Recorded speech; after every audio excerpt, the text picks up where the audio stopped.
Hey everybody, and thanks for joining us. Today on the Hillbilly Files, we will be digging deeper into Colonel John Dils. He was linked to the Hatfield-McCoy feud, but more than that, he had a pretty interesting life on his own accord. Before we get into that, I'd like to ask some of you to subscribe and join the growing Hillbilly family here, if you haven't already. It really helps us a lot to grow the channel. YouTube videos are promoted by likes and comments as well, so that would help us also. If you have any special requests, please just let us know in the comments section. We'll see what we can do. At the moment, we're behind a little on a few bigger videos like Jim Vance and the Devil Ants location. But it's just a time issue. We still have to work to get through winter, and it's our off season. If anyone would like to become a member on this channel or to join us on Patreon, it would certainly help us have more time to do what we love. We still have lots to share and to see. That being said, let's move on and dive into the rabbit hole that is John Dils' life. Before some of you think, oh, well that sounds kind of boring, you may be surprised at what we found, and it's far from boring. John was born in Parkersburg, West Virginia in 1818. His parents were John Sr. and Mary Dils. He moved to Pikeville, Kentucky in 1840. Then in November of 1842, he married Anne Ratliff. She was the daughter of General William Ratliff of Pike County. The following year, he went into the mercantile business, and he soon became one of the most prominent men in Pikeville.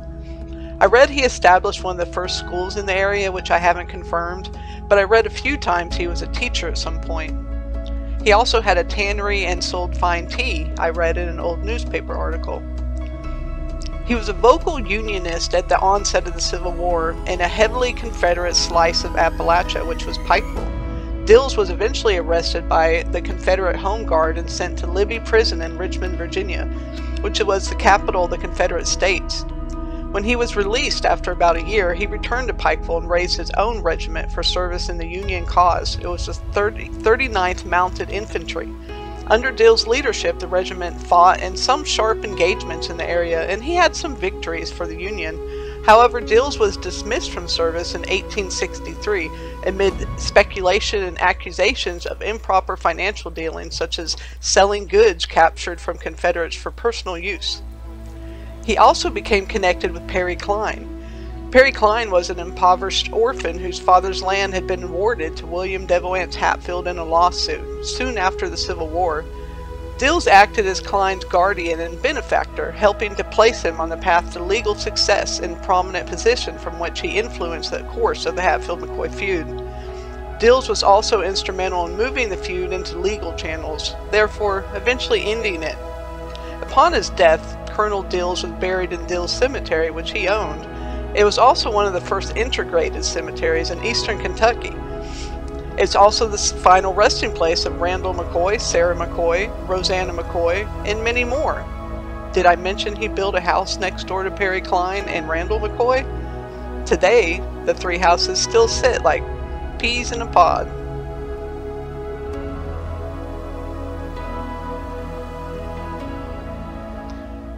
So one thing I found was this. It's a paper that was of surviving soldiers, sailors, Marines, widows, etc. And they have listed here John Dils, 39th Infantry, Kentucky, 1863, which is when he was discharged, and it has that he has partial loss of hearing, dishonorably dismissed 12/10/63.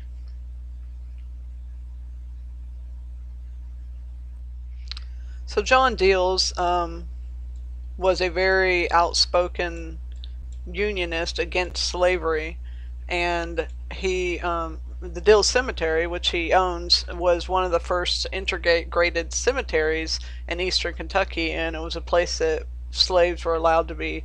It shows here August 1860.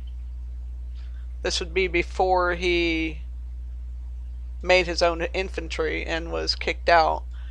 That he actually had some slaves at his house. Here's John Dils Jr. William Ratliff, which would have been Annie's relative, was 45. Now it is said that John did give slaves a place to work at his tannery and his general store, so that could be what's going on there. I'm not saying that these people were enslaved by him. I'm just showing what I found, and you know, I wasn't there, so that's all we can go by. So I just thought that was pretty interesting. So the other thing I found was his children. So as I mentioned, him and Annie got married in 1842, and they started popping them out right away. We got Georgiana here at 1843, Mary at 1845, 1847. Now this is where it gets kind of weird, because Augusta Dils and Pocahontas were born the same year. Maybe they were twins. I'm not sure, but I know Pocahontas died from the croup at 2 years old in 1852. And it shows them being born 6 months apart, but, you know, stuff like that happens. But either way, they both existed, and they were both children of Annie and John. Then we got Catherine, 1853, William, 1857, John, 1858. There's actually a couple of kids missing here, like Hope, who lived a long life into her 80s or 90s. But if you notice, a lot of these children died young. Mary was in her 30s, and I couldn't find a cause of death. Andrew, 27-ish. Augusta lived a long life. She eventually died of liver cancer. Pocahontas, the croup, of course. And then Catherine, 53 to 71, she was young. William was 6 days old, I'd read. So yeah, I mean, that's pretty interesting. They definitely didn't have a problem reproducing, though.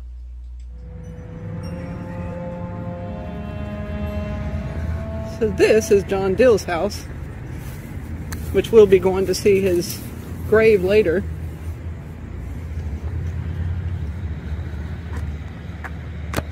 Ow. Born in Parkersburg in 1818, Dils came to Pikeville 1840 and became a merchant. In 1861, while the area was under Confederate control, he was arrested for Union sympathy, sent to Libby Prison in Richmond, Virginia. He was quickly released in February 1862. He went to D.C. to meet with President Lincoln.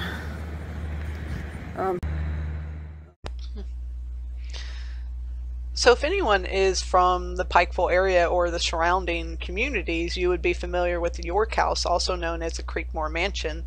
It has a pretty hefty urban legend attached to it, but as I had mentioned earlier, Augusta Dils was John Dils' daughter, and when she married James York, they decided to build their own home, or John Dils had it built for her. I don't know which is accurate, but they definitely had their own money. James York was a prominent lawyer and judge in the Hatfield-McCoy trials, and Augusta decided that she had to have this house, and it had to be spectacular. It even surpassed John's house, actually. So she spent $99,000 on this house, which is quite a bit of money. And when she was done, of course, or almost done, her husband suddenly passed away, because that just seems to be how things always happen. And a year later, she died as well. So this is where the urban legend comes into play. Ruth taught York,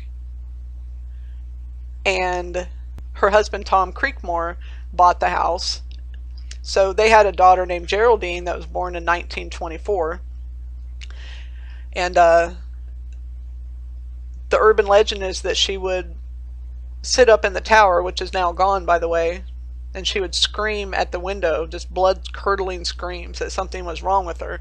It was said that she had had a high fever, which gave her brain damage, but I don't know if that's true, or maybe she was disabled.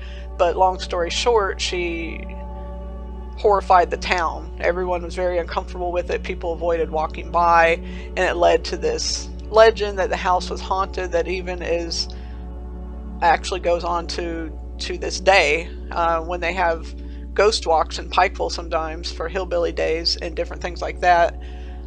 The York House is sometimes a stop on that trip of haunted locations in the area. So I looked it up, and Geraldine did exist. She was born in 1924. She died when she was 53 years old. I can't get any other information if she was married or any health concerns, etc. But she did exist. So who's to say if she did or did not scream out the window? But it's just an interesting thing to me that that's what's left. That people know about the house. They know, oh, the haunted York house, Geraldine, not necessarily anything else behind it. So I got curious where Augusta and James York was buried, and I found that they're buried in the York Farm Cemetery in Pikeville. It says underneath, located near Johnson Memorial Cemetery. The cemetery is overgrown and not accessible at this time and on private property. So that's sad. And all these people are buried here. Look at all the Dils buried there, including some of her sisters. So yeah, you know, this is something maybe we can look into later on. The list just gets longer and longer of things that we want to do and look into, but it's cool to find out.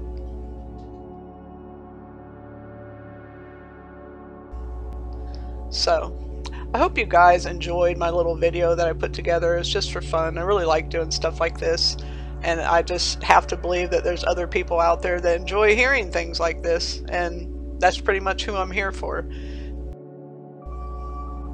Thank you for supporting us and allowing us to have an outlet to do things we really, really love, and we will see you next time.